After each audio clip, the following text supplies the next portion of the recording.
as ever there in that interview, but of course with this best of 3 format, we're probably going to see more instances of Immortals being challenged, since there will be just more opportunity, more games for that to happen. And already, if you consider that they had this victory over Cloud9 2-1, they have as many losses in the regular season so far as they did in the last split. But overall, Immortals kind of taking it to Cloud9 there at the end and picking up this series 2-1. Yeah, I mean, it was a very tight series the whole way through. Almost every single game, either team could have taken it if a couple of things had gone a little differently. So one of the highlights so far this season, definitely.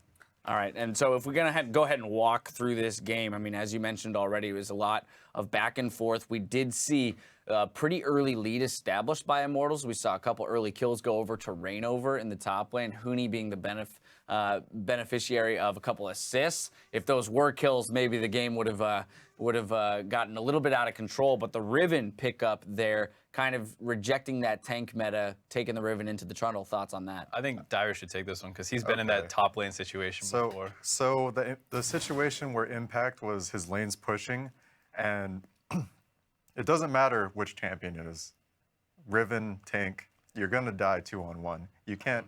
You either push it in with your jungler, or you have to go run somewhere else. Your Trundle at level 3 or 4, you're not going to go and jungle for your jungler. You're not going to roam mid. You're not going to walk all the way bottom. You have to push that in. And like Mark was saying, it's one of those solo queue things where it'll feel bad for Meteos to go up there and just push it in, but it was absolutely necessary for that to happen. That was a very crucial part of the game that gave him up 2K gold, and that's why Reignover was so ahead. But if that gold went on Riven or Huni, you already know. Right, exactly. But we also did see a very kind of interesting division of resources in this game, right? Whereas Huni was getting that deep frozen wave in the top lane, we saw the exact same thing happen on the bot side for Sneaky of Cloud9. So kind of in both situations, those laners doubling the CS of their opponent. wildturtle definitely kind of having, relegated to roaming around the map on Ashe for a little bit at 50 CS with not much to do in the early portions of the game. And to a degree, that's kind of why we did see such a closeness in the game, as both teams were doing their best to play around the strength of their carries as they developed throughout the game. I think what Dyer said about Huni not being able to pick up those kills was a big part of it. wildturtle had a really nice roam up to the top lane right as C9 was trying to finally push that wave in. He was there to Ashe arrow the Lissandra to make sure that the dive that they have doesn't work. So if that was the kind of situation where Immortals was slightly worse of a team, they might not have even been able to capitalize on that. All right, for sure. That roaming pressure did make Turtle lose a lot of CS, but the kills in comparison was nice.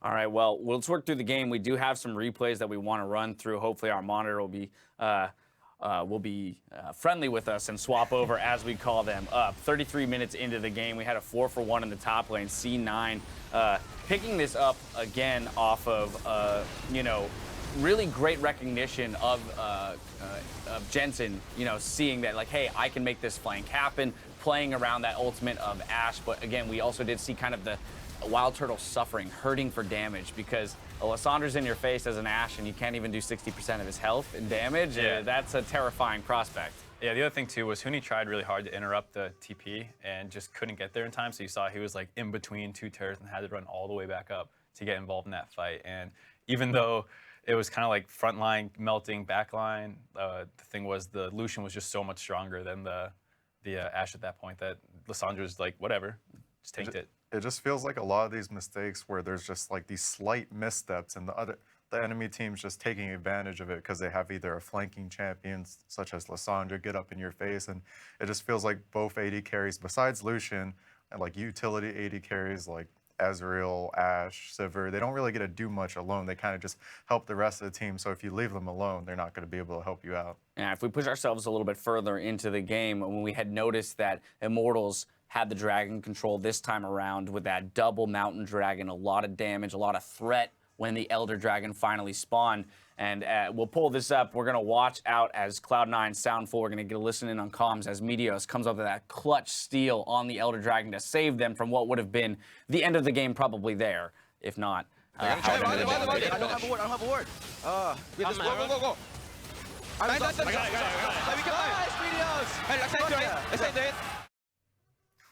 Yeah, I mean, sounds a little chaotic there, but it can't be understated how big of a steal that was. Both Sneaky and Jensen had gotten out of that fight with like, 10 health, and if you have that burn, they're done. That's both your carries dead, and they can just run up mid, probably just end the game right there. So that was game saving. Yeah, what would have been 225 true damage, taking over 3 seconds with the 4 dragons plus the Elder Dragon. It just is an insane amount of damage to negate, and then you also add a little bit of true damage for yourselves, kept Sneaky alive, let them get out of it in that moment. So absolutely clutch steal coming from the jungler, returning to the LCS stage.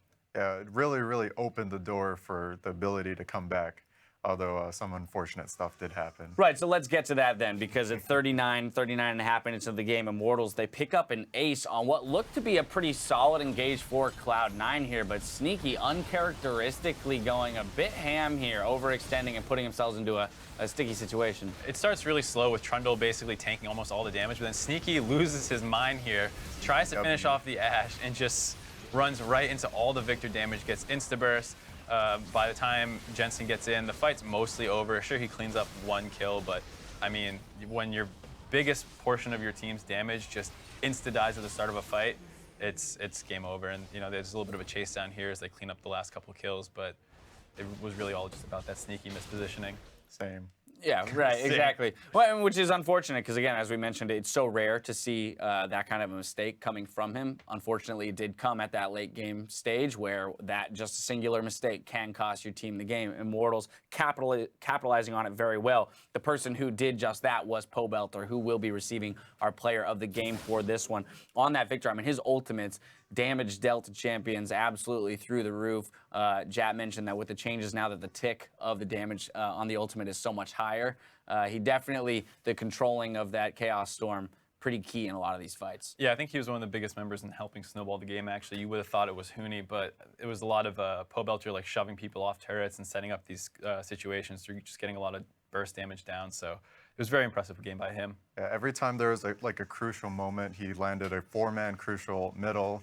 If C9 chased too far, he was there to be the wall to stop them and just put down that solid damage to just keep the team together. That's going to pretty much do it for Cloud9 versus Immortals. Immortals going up 2-1 over Cloud9, getting that first victory of the split for them. We've got 1 series in the book, but stick around. There's another coming your way right after the break with Team Envy taking on Team Liquid. We'll be right back. There's 3.5. It's great initiation. That's the hit, the piercing light immediately through Adrian with the follow-up damage, and the rest of the team along with Sneaky's damage now is crushing. Cloud9 is lasting through this fight somehow, and that's going to be a kill onto Huni. They finally take down Meteos, but it leaves enough Cloud9 members up to continue the fight. They see Huni up top. They give him so much respect. He's going! Jensen's going in! Oh, he actually gets in. Meteos with the smite down on Elder. He stops the 4 elementals from being huge for Immortals and the rest.